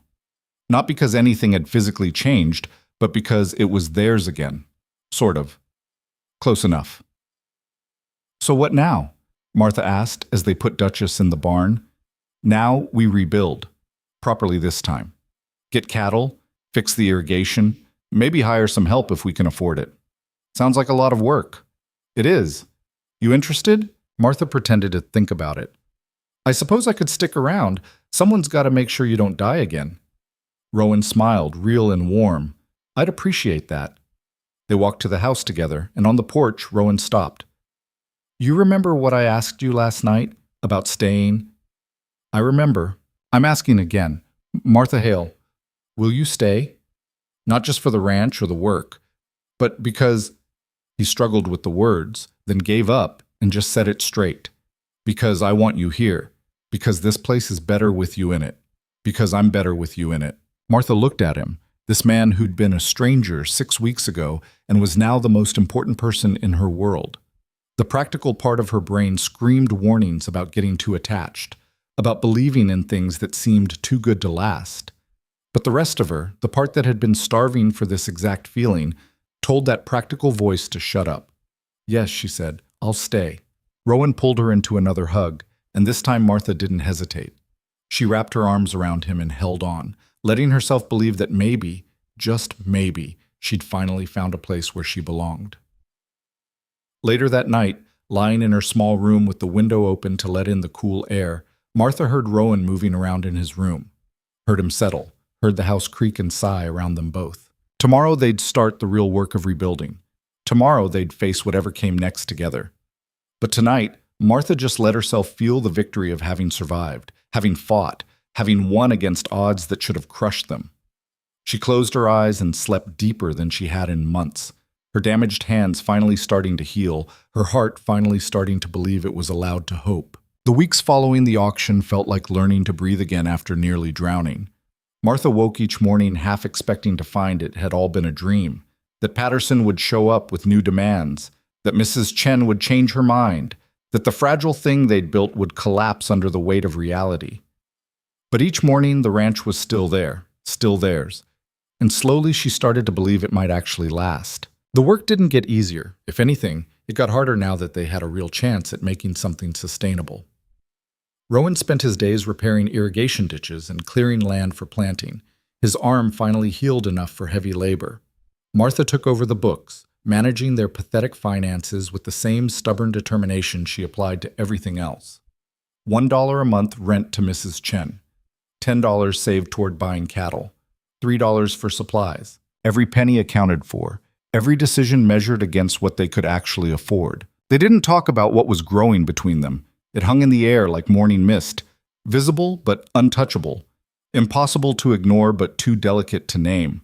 Sometimes their hands would brush reaching for the same tool.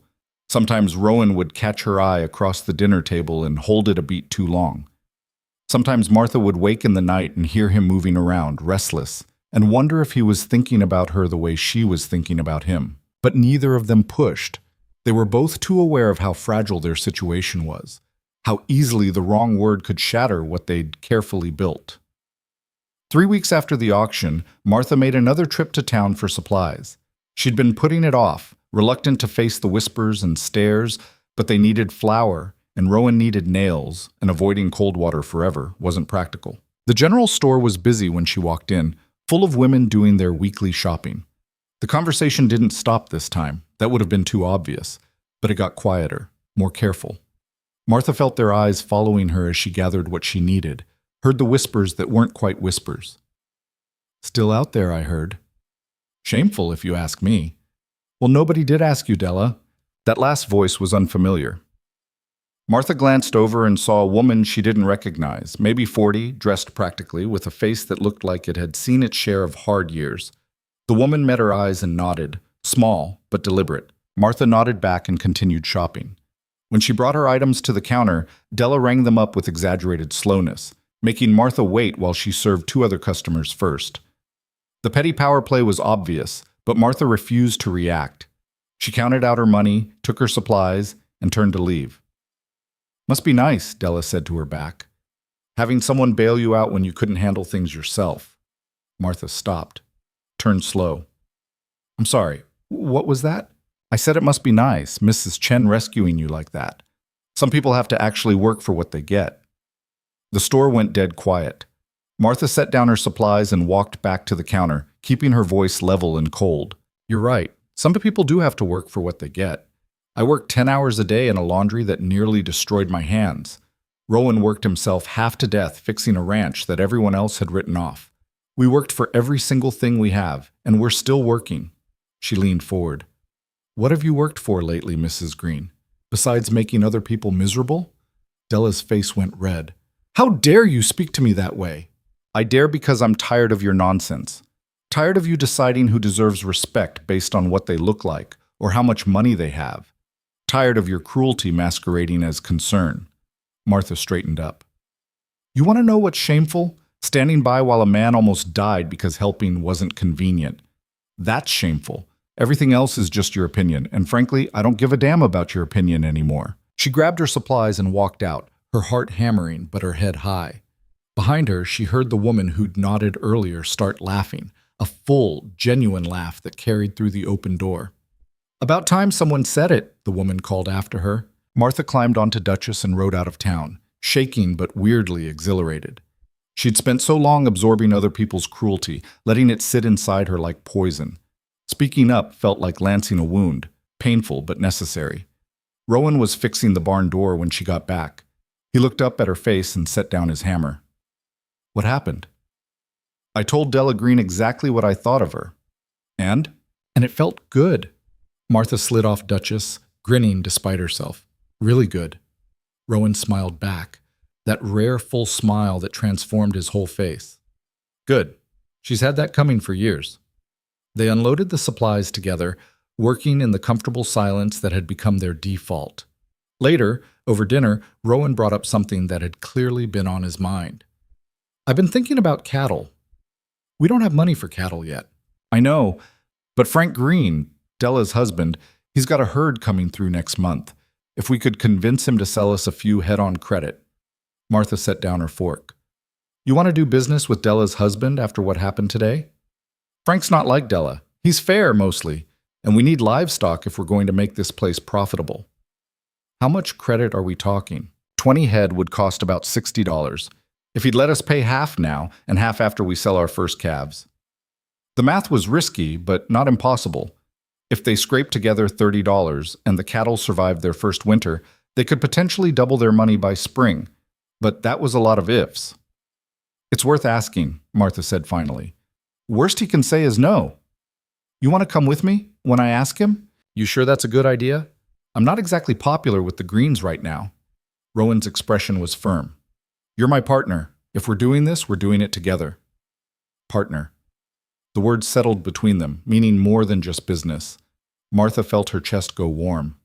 All right, when do we go? Tomorrow. Frank's usually at the stockyard in the afternoon. They rode into town together the next day, presenting a united front that made more than a few people stare. The stockyard was at the edge of Coldwater, a sprawling pen system where ranchers bought and sold livestock. Frank Green stood near the main gate, talking to another rancher. He looked up when they approached, his expression neutral. Cade, Miss Hale. Frank? Rowan dismounted and helped Martha down, the gesture automatic now. Got a minute to talk business? Depends on the business. They walked over to the fence, away from listening ears. Rowan laid out his proposal, 20 head on partial credit, payment in full by spring. Frank listened without interrupting, his weathered face giving nothing away. That's asking a lot of trust, he said when Rowan finished. I know, but we're good for it. The ranch is stable now, and we're putting in the work to make it profitable. Frank looked at Martha. Your wife agree with this plan? Martha opened her mouth to correct him, but Rowan spoke first. She's not my wife, she's my partner. And yes, she agrees. Something shifted in Frank's expression. Respect, maybe, or just surprise that Rowan had been so direct about it. Your wife won't like me doing business with you two. She's got strong opinions about Miss Hale here. Your wife's opinions are her own problem, Martha said. We're asking about yours. Frank almost smiled. Fair enough. He turned back to Rowan. I'll do it. But not 20 head. That's too risky for both of us. I'll sell you 10 head at $3 each, 15 up front, 15 on delivery of your first calves to market. Miss one payment and the deal's off. It was less than they'd hoped for, but better than nothing. Rowan stuck out his hand. Deal. They shook on it, and just like that, they were ranchers again. Real ranchers with actual livestock and a fighting chance at making the property pay for itself. On the ride back, Martha couldn't stop grinning. We did it. We did. 10 head isn't many, but it's a start. It's more than a start. It's proof we can do this. Rowan glanced at her. Thank you for coming with me. Frank took us more seriously with you there. He took us seriously because you were honest about what I am to you, what we are to each other. Rowan was quiet for a moment. Then, and what are we to each other, Martha? The question hung in the air between them. Martha could deflect, make a joke, keep things safe and undefined. But she was tired of safe, tired of pretending she didn't feel what she felt. I don't know exactly, she said carefully, but it's more than just working together, more than friendship. Yeah, it is. They rode the rest of the way in charged silence, both of them aware that something had shifted, that they'd finally acknowledged what had been building for weeks. That night, after dinner, Rowan asked her to sit on the porch with him. The sun was setting, painting the sky in shades of orange and purple that seemed too beautiful for something as harsh as the desert. They sat on the steps, shoulders almost touching, watching the light fade. I've been thinking, Rowan said, about what happens next. With us. Martha's heart kicked up. And I don't want to rush anything. Don't want to push you into something you're not ready for. He turned to look at her. But I also don't want to pretend I don't care about you, because I do. More than I probably should. Why shouldn't you? Because you deserve better than a broke rancher with a failed marriage and a property that barely stays afloat. Martha laughed, sharp and a little bitter. And you deserve better than a woman the whole town calls desperate and improper. Guess we're both settling. I'm not settling, his voice was fierce now. You're the strongest, most stubborn, most remarkable person I've ever met. You saved my life, Martha. Saved my home. Gave me a reason to keep fighting when I'd given up. How is any of that settling? She didn't know how to respond to that. Didn't have words for the way her chest felt like it might crack open from everything she was feeling. I care about you too, she managed finally. "More than is probably smart. Smart's overrated anyway." They sat there as full dark settled in, the stars coming out one by one overhead. Somewhere in the distance, a coyote called. The wind picked up, carrying the smell of dust and sage. "So what do we do?" Martha asked. "About this thing between us?" "I don't know. Figure it out as we go, I guess." Rowan's hand found hers in the dark, his fingers rough and warm. "But I'd like to figure it out together, if you're willing." Martha squeezed his hand. "I'm willing." They stayed on the porch until the cold drove them inside, still holding hands like teenagers afraid to let go. That night, Martha lay in her small room and let herself imagine a future that wasn't just about survival, a future that included partnership and maybe something deeper. It terrified her and thrilled her in equal measure. The cattle arrived 2 weeks later, 10 head of mixed breeds that looked healthy enough to survive a winter if they were careful. Rowan and Martha spent days building a proper corral and reinforcing the water troughs, working side by side until they were both exhausted and satisfied. "We're actually doing this," Martha said, watching the cattle settle into their new home. "We are. Think we can keep them alive until spring? If anyone can, it's us." The town's attitude toward them started to shift after that, slowly and grudgingly. Maybe it was seeing them succeed when everyone expected failure. Maybe it was the way they showed up together, refusing to hide or apologize for their arrangement. Or maybe people just got tired of maintaining their outrage when Martha and Rowan clearly didn't care about their opinions anymore. Frank Green started nodding when they passed him on the street. Mary Jacobson offered Martha her old job back if she ever needed it. Even Mrs. Chen seemed pleased when Martha stopped by to pay the monthly dollar rent, though she'd never admit it outright. The only person who didn't soften was Della Green. She maintained her icy disapproval, going out of her way to make shopping at the general store as unpleasant as possible. Martha learned to take it in stride, treating Della's barbs like mosquito bites, annoying but ultimately harmless. Winter came hard that year, with snow that buried the fence lines and temperatures that dropped below freezing for weeks at a time. Keeping the cattle alive became a full-time job, breaking ice from water troughs and hauling feed through knee-deep snow. Martha's hands, finally healed from the laundry work, cracked open again from the cold and constant labor. But they didn't lose a single animal. When spring finally arrived, thawing the ground and bringing green back to the hills, Martha and Rowan stood on the ridge above the ranch and looked down at what they'd built. The house was solid, the barn functional, the cattle healthy, and starting to calve. It wasn't much by most standards, but it was theirs. "We should probably talk about making this official," Rowan said. Martha looked at him. "Making what official?" "Us. This partnership." He seemed nervous, which was strange on a man who usually faced everything with grim determination. "I know it's not romantic. I know I should probably court you proper, bring you flowers and say pretty things. But that's not who I am, and I don't want to pretend to be someone else." "I don't want you to be someone else." "Good. Because what I'm saying is, Martha Hale, will you marry me? Not because it's proper or because the town expects it, but because I want to build a life with you, a real life, where we're partners in everything, where what's mine is yours and what's yours is mine." Martha's eyes stung. It wasn't the proposal she'd imagined as a girl. No bended knee, no flowery speeches, but it was honest and real and exactly what she needed to hear. "Yes," she said. "Yes, I'll marry you." Rowan pulled her into a kiss that was slightly awkward, slightly desperate, and perfect because it was them. When they broke apart, both of them were grinning like fools. "We should probably tell people," Martha said. "Later. Right now I just want to stand here with you and enjoy this." So they did, watching the sun climb higher over the land that was finally, truly theirs. They got married a month later in a simple ceremony at Mrs. Chen's boarding house. No church, no fancy dress, no crowd of well-wishers. Just Mrs. Chen as witness, a traveling judge who happened to be passing through, and vows that promised partnership and honesty above all else.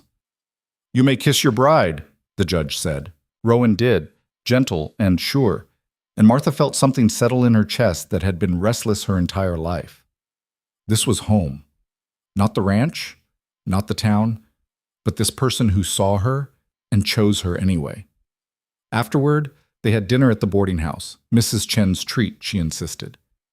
As they ate, Martha noticed people passing by the window, slowing down to look in. Some with curiosity, some with disapproval, but a few with something that looked like respect. "They'll talk about us," Martha said. "Let them. We've given them plenty to talk about already." "Doesn't bother you?" "Not anymore." Rowan reached across the table and took her hand. "I spent years caring what people thought, trying to live up to expectations that didn't matter. I'm done with that. All I care about now is making you happy and making that ranch work." "In that order?" "In that order." They went home as the sun was setting, riding together on Duchess because it felt right. The ranch looked the same as it had that morning, but somehow different too. More permanent. More possible.